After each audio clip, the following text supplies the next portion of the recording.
এই দুটো বাছুর কিন্তু আমাদের একজন মানে ভিডিও করে বানাতে বলেছিল যে এই বাছুরগুলো দেখতে খুবই সুন্দর, তাই ভিডিও সময় একটু দেখে দিলাম। আর এই সারা মুরগিটা রান্না করে দেখাবো। দেখো দুজন মিলে মুরগিটাকে সুন্দর পরিষ্কার করে কেটে কুটে খুব পাতলা জুস এই গরমে আর এই বর্ষার দিনে কিন্তু দেশি ঘরে পোষা দেশি মুরগি খুবই সুন্দর লাগবে।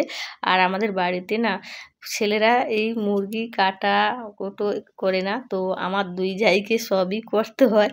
তো গরম জল করে ভালো করে এধার সেধার উল্টে পাল্টে আমি মুরগিটাকে তুলে নেব, দিয়ে তার পালকগুলো ছাড়িয়ে দেব, ছাড়িয়ে পরিষ্কার করে নেব।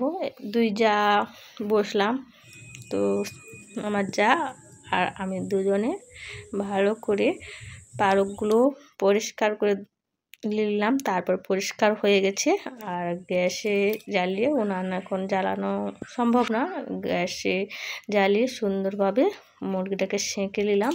সেঁকে পরিষ্কার করে ধুয়ে নিল আমার যা। আর পায়ের যে চামড়াটা উঠানো ছিল না, তো সেটাকে উঠিয়ে দিল। এবার একটা কাতার আর পনিক নিয়ে বসে পড়লাম, দিয়ে আমি কাটতে বসে পড়লাম। আমি কাটছি এদিকে, আর আমার যা ওখানে কাতান আর একটা কাঠ নিয়ে বসেছে, ও চটিয়ে চটিয়ে দেবে, ছোট ছোট পিস করে দেবে। আর পনিকে তো এই পিস করা যায় না, তার জন্য কাতানে ছোট ছোট পিস করার পরে কিন্তু পনিকে কাটতে হয়। তার আগে আমাকে ওইগুলো বড় বড় পিস করে বার করে নিতে হবে। বার করে দিলাম, তারপরে এই যে কাটা শেষ আমারও। আর আমার যা আমার মুরগিটা কাটা হয়ে গেছে, তো আমার যা কাতানে চটিয়ে দিচ্ছে, ছোট ছোট পিস করে দিচ্ছে। আমি এবার পনিকে করে ছোট পিসগুলোকে কেটে দিলাম।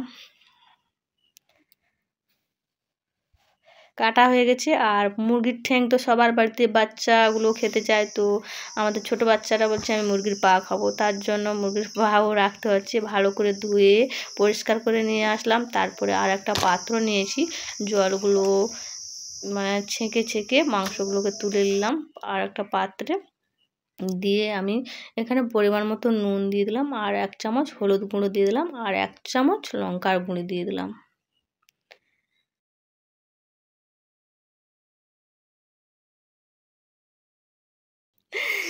ভালো করে মাখিয়ে ঢাকনা চাপিয়ে রেখে দেব। তো তারপরে আমাকে মশলাটা রেডি করতে হবে।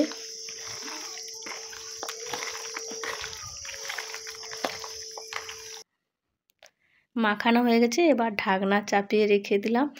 আর এই সময় আমার যা না বাজার চলে গেছে, তো একাকে সামলাতে হচ্ছে। এই আদা রসুন পেঁয়াজগুলো তোমাদের আমি কীরকম ছাড়িয়েছি এটা না দেখে, এই যে আদা রসুন পেঁয়াজ সবই ছাড়ানো হয়ে গেছে। এবার কড়াই বসিয়ে দিচ্ছি, তেল দিয়ে আলুটাকে ভালো করে লাল লাল করে ভেজে নিলাম। তারপরে আমি ওই মশলা করতে করতে করতে দেখো পেঁয়াজ কুচানো, আদা রসুন সব বেটে নিয়ে চলে আসবো। আর এখানে তেল দিয়েছি, সরষের তেল, তেলের উপরে একটু নুন দিয়ে দিলাম। তারপরে কুচানো পেঁয়াজগুলো দিয়ে দিলাম। কুচানো পেঁয়াজ দিয়ে আস্তে আস্তে ভাজতে থাকবো পেঁয়াজগুলো। আর পেঁয়াজগুলো এদিকে ভাজা হবে, আর আমি আদা রসুনটাকে বেটে নিয়ে চলে আসবো। তোমরা তো জানো যে আমাদের বাড়িতে শিল নোড়াটা অনেকটাই মানে ভিতরে আছে, সেটা দেখানো যায় না, তার জন্য আমি বেটে নিয়ে চলে এসেছি। এবার পেঁয়াজটাও সুন্দর লাল হয়ে সুন্দরভাবে ভাজা হয়ে গেছে। এবার রসুন বাটাটা দিয়ে দিলাম। রসুন বাটাটাকেও ভালো করে ভেজে নিলাম। তারপরে আদা বাটাটা দিয়ে দিলাম। আদা বাটাটা দিয়ে একটু নেড়ে নেওয়ার পর একটা গোটা রসুন থোবা রেখেছি, তো সেই রসুনটাকে দিয়েছি। এই মাংস রান্নার সময় এই গোটা রসুনটা কিন্তু খেতে ভালো লাগে বা শরীরের পক্ষে খুবই উপকারিতা হয় রসুন খেলে। তারপরে সব মশলা ভাজা হয়ে গেছে, এবার লঙ্কার গুঁড়ি আর হলুদ গুঁড়ি দিয়ে দিলাম।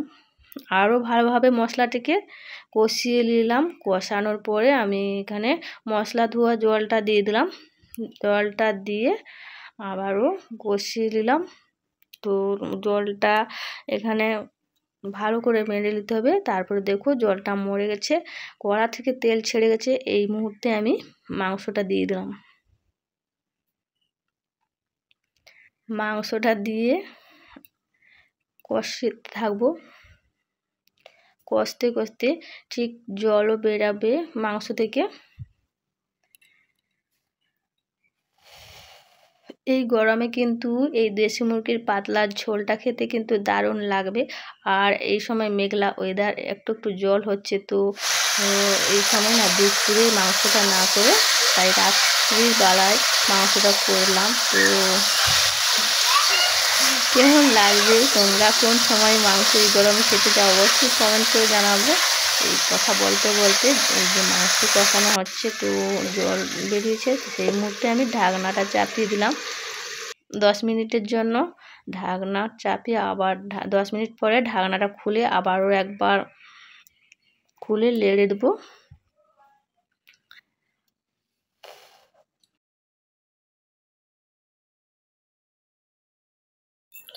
দেশি মুরগির মাংস তো একটু শক্ত লাগবে, তার জন্য 2-3 বার এইভাবে ঢাকনা দিয়ে জলটাকে মেরে নিতে হবে আর ভালোভাবে কষিয়ে নিতে হবে। কষানোর পরে ভেজে রাখা আলুগুলো দিয়ে দিলাম। তো আলুগুলো দিয়ে আবারও কষিয়ে নিলাম। কষিয়ে আমি এখানে নর্মাল ঠান্ডা জল দিয়ে দিলাম।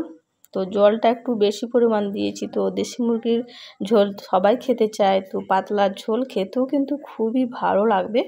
আর এবার ঝোলটা মানে ফুটছে টকবক করে, আমি এখানে 6-7টা কাঁচা লঙ্কা দিয়ে দিলাম। কাঁচা লঙ্কা দিয়ে আরও ফুটবে, তো ফুটলে ফোটার পরে যতটা পরিমাণ আমার ঝোল রাখার ততটা আমি রাখবো।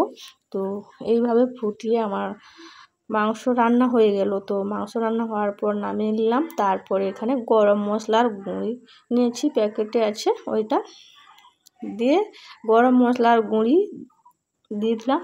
তারপরে সবাই মিলে, সেটা দেখানো হয়নি, এবার গরম গরম ভাত আর মাংস করে খেতে খুবই ভালো। কার কার দেশি মুরগির এই পাতলা ঝোল পছন্দ অবশ্যই কার কার দেশি মুরগির ঝোল ভালো লাগে খেতে অবশ্যই কমেন্ট করে জানাবে। কে কোথা থেকে মানে দেখছো, লাইক শেয়ার সাবস্ক্রাইব করবে এবং কমেন্টে জানাবেন। টাটা, বাই বাই, ভালো থেকো, সুস্থ থেকো, সাবধানে থেকো আর নিজের খেয়াল রেখো, নিজের মতো খেয়াল চেষ্টা